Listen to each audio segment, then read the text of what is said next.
Bom, neste vídeo vamos mostrar um pouco dos parâmetros que compõem o nosso robô de preço de fechamento de reversão, o robô versão 1, preço de fechamento de reversão de compra. Então vamos mostrar aqui os parâmetros, passar rapidamente por eles, explicando cada um. Então temos aqui o primeiro parâmetro, executar apenas na data atual. Ele serve para que o robô não fique processando informações retroativas, informações passadas. Ele vai focar na data do dia ali que você estiver usando ele, né? No caso é o que importa para o day trade. Caso você queira fazer um backtest ou usar um replay aí em uma data passada, é bom, tem que habilitar, na verdade, a opção aqui, habilitar o sim, para que sejam executados esses trades em datas passadas. Os próximos parâmetros são a respeito dos horários em que o robô irá operar. A gente sabe que na própria ferramenta de automação tem os horários para a gente definir saída e entrada, né, que o robô vai funcionar ali. Então essa daqui é uma camada a mais, né, que acaba servindo como uma camada de segurança aí, para caso dê algum problema ali na automação, na ferramenta, né? Então a gente define aqui o horário que o robô vai operar e lá no código tem toda a tratativa para que ele só funcione realmente nesses horários. Também tem a tratativa para ele encerrar todas as posições, caso tenha alguma aberta, no horário especificado aqui neste parâmetro. Encerrar posição às 17h45, nesse caso por default. O próximo parâmetro é para dizer se o robô vai realizar uma saída parcial ou não. Simplesmente apenas isso. Então é sim ou não. Aqui na parte de baixo, caso você deixou como sim, que o default é sim, na realização da saída parcial, temos duas opções aqui, dois parâmetros, né? A quantidade total de lotes e a quantidade total de lotes para a saída parcial, caso aqui esteja marcado com sim. Então aqui você vai definir uma quantidade de lote total, e aqui, caso você queira fazer uma saída parcial, você vai colocar quantos lotes serão encerrados nessa saída parcial. Abaixo temos a quantidade de ticks que será colocado no stop offset, né? Para quem não conhece, não entende, é bom pesquisar aí e buscar o conhecimento a respeito do que é o stop offset, que é muito importante, tá? Levar stop loss para entrada após o primeiro alvo, não está aparecendo aqui, mas é após o primeiro alvo. Ou seja, se você também marcou a opção aqui, realizar saída parcial com sim, se você habilitar essa opção, depois que a operação chegou no primeiro alvo, né, a próxima quantidade de lote, a quantidade de lote que ficou disponível ainda na operação, que ficou em aberto, vai ser levada para o seu preço de entrada. Então você vai ficar meio que no 0 a 0 ali, na sua segunda parcial, né, no restante dos lotes que ficaram em abertos.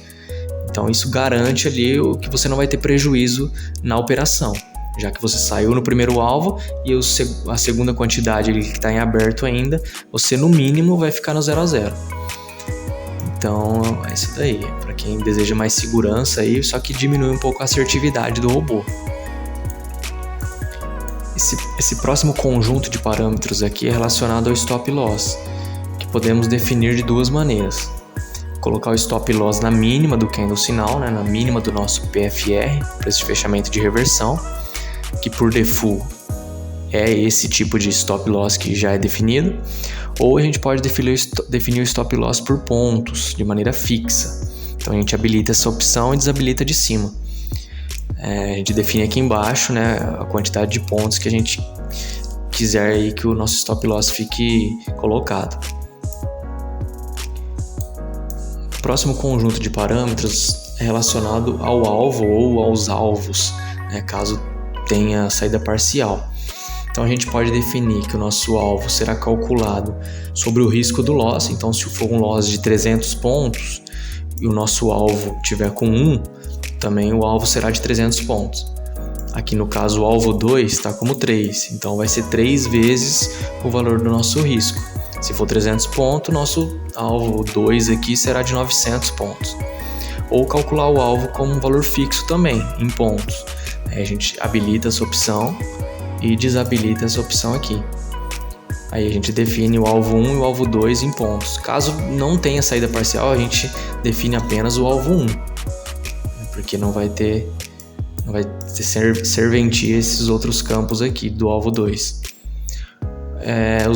Os parâmetros finais são relacionados a indicadores que o robô possui aí para auxiliar e para filtrar melhor as operações, que são duas médias que a gente pode definir o valor delas aqui, definir o tipo delas, onde 0 é aritmética e 1 é exponencial, definir o tamanho máximo do PFR, do candle sinal, caso ele, por exemplo, tenha 300 pontos, né, de tamanho entre sua máxima e sua mínima, só vai ser considerado o PFR se ele tiver no máximo aí 300 pontos.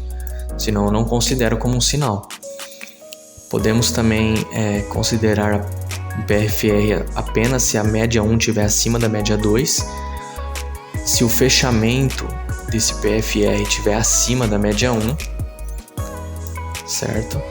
E tudo isso para auxiliar e filtrar melhor aí, caso a pessoa queira, o sinal, né? Isso vai diminuir a ocorrência, com certeza, mas pode aumentar a assertividade e até o payoff das operações.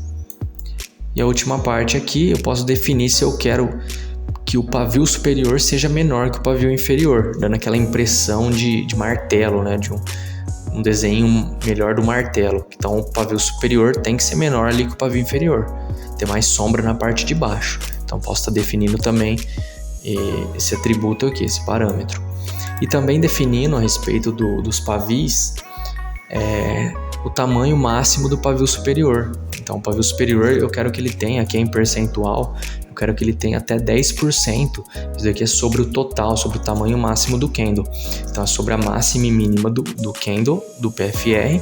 Eu quero que o pavio superior tenha no máximo 10%. Aqui é 0,1, né, que vale a 10% do tamanho do candle total. Então não pode passar disso. Então aqui eu estou querendo que o pavio superior seja bem pequenininho, né, correspondendo aí a 10% do tamanho do candle. E aqui a mesma coisa vale para o pavio inferior. Eu quero, por exemplo, que o pavio inferior tenha aí no mínimo, só que aqui é no mínimo 60% do tamanho do candle. Então seja um pavio inferior bem grande ali, né, muito maior que o pavio superior. Então todas as opções aqui a gente pode colocar da maneira que a gente quiser, fazer várias modificações, combinar diversos tipos de parâmetros para achar um melhor resultado e um melhor payoff, um fator de lucro melhor nos nossos backtests, rodar em conta demo e fazer todos os testes que devem ser feitos antes de colocar na conta real, certo? Então é isso, espero que vocês façam bom uso do robô. Espero que tenham bons trades aí pela frente.